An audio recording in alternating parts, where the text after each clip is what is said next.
네, 이 시간은 지난 한 주간에 있었던 정치 분야의 그 핫 이슈에 대해서 한번 곱씹는 그런 시간을 갖고자 합니다.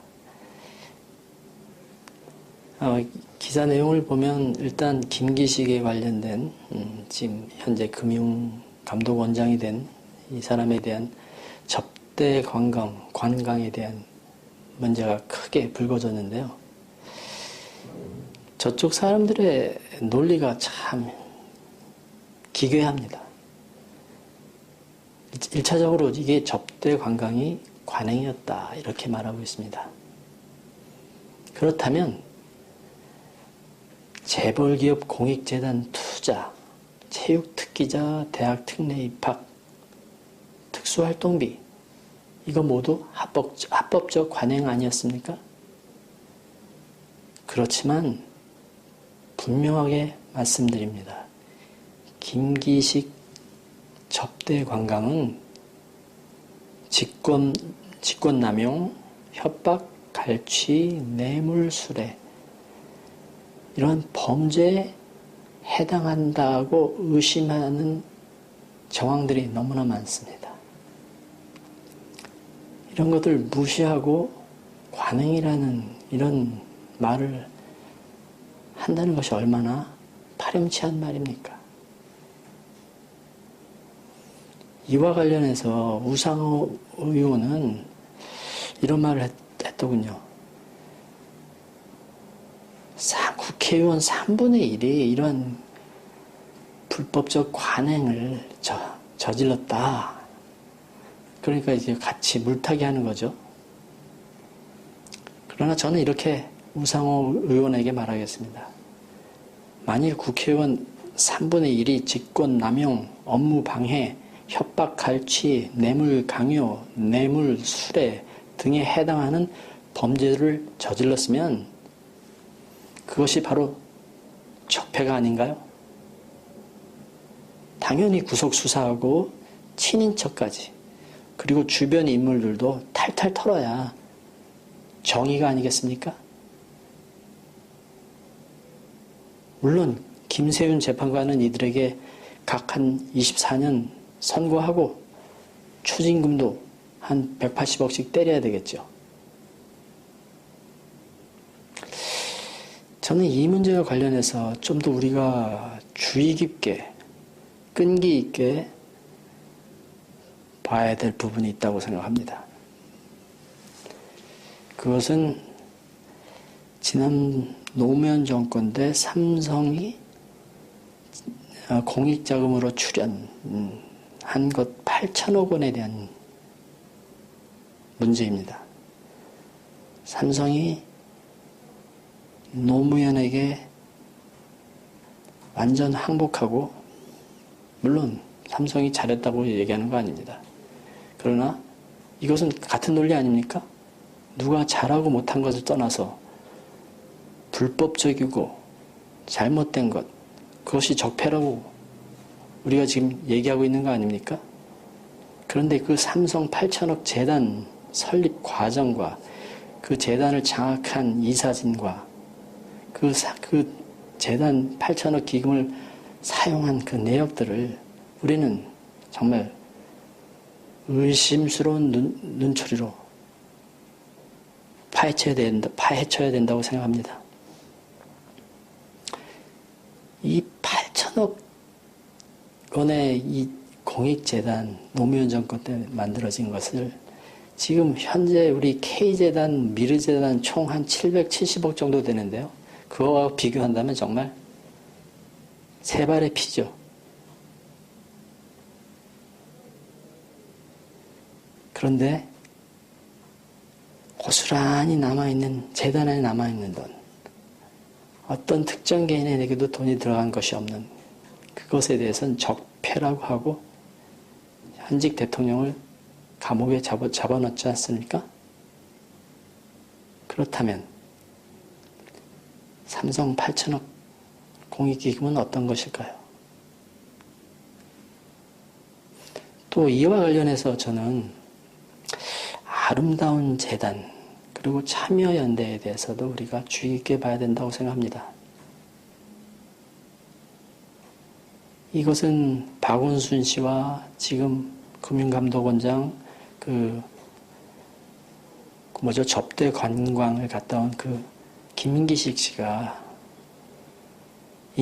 있었던 시민단체인데, 이 아름다운 재단하고 참여연대, 그리고 거기에 곁가지로 끼어있는 투기자본감시센터, 이들이 어떻게 기업을 협박하거나 어떠한 방법을 통해서 기부금을 조성하고, 결국 그 기부금이 아름다운 재단 쪽으로 들어가서 다시 참여연대나 이러한 재야 시민단체로 돈이 돌아가는, 그래서 자본금을 확보하는, 그렇게 돼서 막강한 권력화된 이 부분에 대해서 만약 양식 있는 언론인이라면 정말 이런 부분을 정말 결사적으로 파헤쳐야 된다고 저는 생각합니다. 정말 이 삼성재단 8천억과 이 참여연대 아름다운 재단의 연결고리는 핵폭탄급이라고 저는 생각합니다. 정말 우리 모두 머리털부터 발가락까지 낱낱이 해부해야 될 문제라고 저는 생각합니다. 두 번째 부분에 대해서 국회 전체, 국회에 대해서는 이런 얘기를 하고 싶습니다. 이것은 뭐냐면, 이들이 국회의 특수활동비를 공개하는 것은 국익에 도움이 안 된다는, 이런 얼토당치도 않는 말을 했습니다.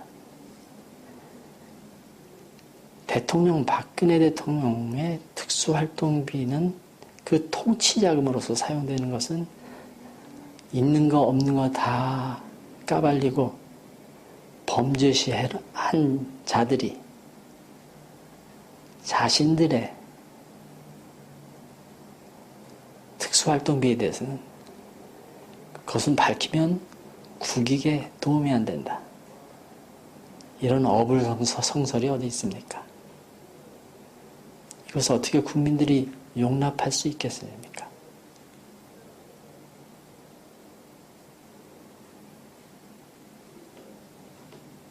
저는 이러한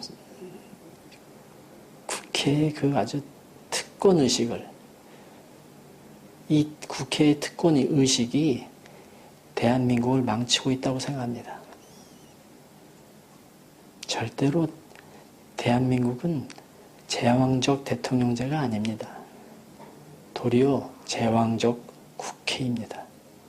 바로 이들이 사기 탄핵의 원흉들입니다. 지난 1년 반 동안 보수파의 딜레마는 아직도 진행 중입니다. 그런데 그냥 같은 얘기 동호반복하고 자문자답하고 가히 치매 수준이라고 저는 생각합니다. 자신이 편하고 좋은 것만 기억하려고 하고,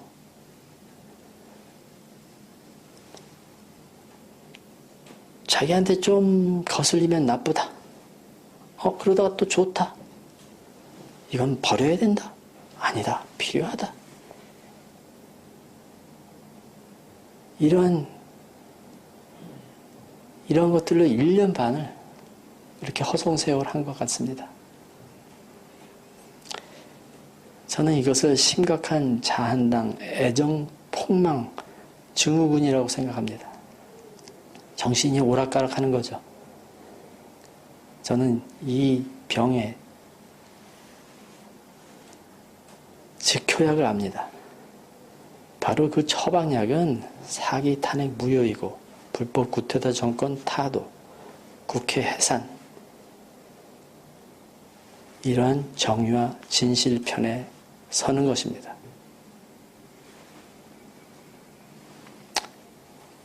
자한당을 보십시오.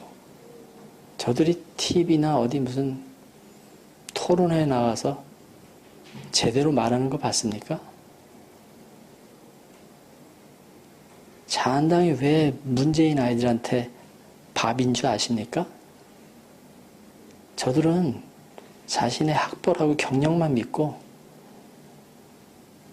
정치, 경제, 사회, 문화 지금 이것 현재 돌아가는 상황에 대해서 전혀 공부를 하지 않습니다. 그저 권력 눈치만 보고 자기 기득권만 유지하려고 하고 그냥 간판만 내세우고 정말 게으르기 짝이 없는 자들이 바로 자한당 국회의원들입니다. 정말 이들은 지금 자유 시민들이 그 정말 맨손으로 찾아내고 피땀 흘려 찾아낸 자유, 진실, 정의에 대한 것을 그분들하고 수준이 안 될 만큼 지금 까마득한 세계에 있습니다.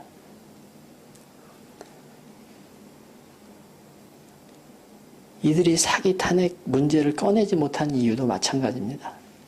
첫 번째는 공범이고 부역자들이죠. 그러면 나머지들은 거짓 공소 사실에 대한 사실 유무를 제대로 파악하고 있지 못하니까 자신이 없는 거죠.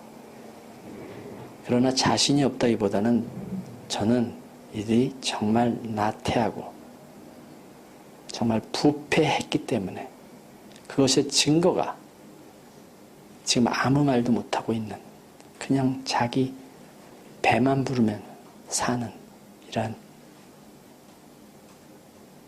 정말 쓰레기 같은 인간들이 된 그 자들이 바로 자한당 국회의원이라고 저는 생각합니다. 마무리하면 제대로 된 정신, 아니 정치적 감각만 있어도 어떻게 무엇으로 문재인을 몰아내는 그 방법을 알 수 있지 않겠습니까? 바로 박근혜 대통령의 사기 탄핵의 진실을 밝히는 것입니다. 민초들이 이미 거짓과 조작의 산을 드러냈습니다. 진실을 밝혔습니다. 바로 이것이 대의 명분이고 합법적 권리이고 우파와 국민이 하나 되어 승리하는 길입니다.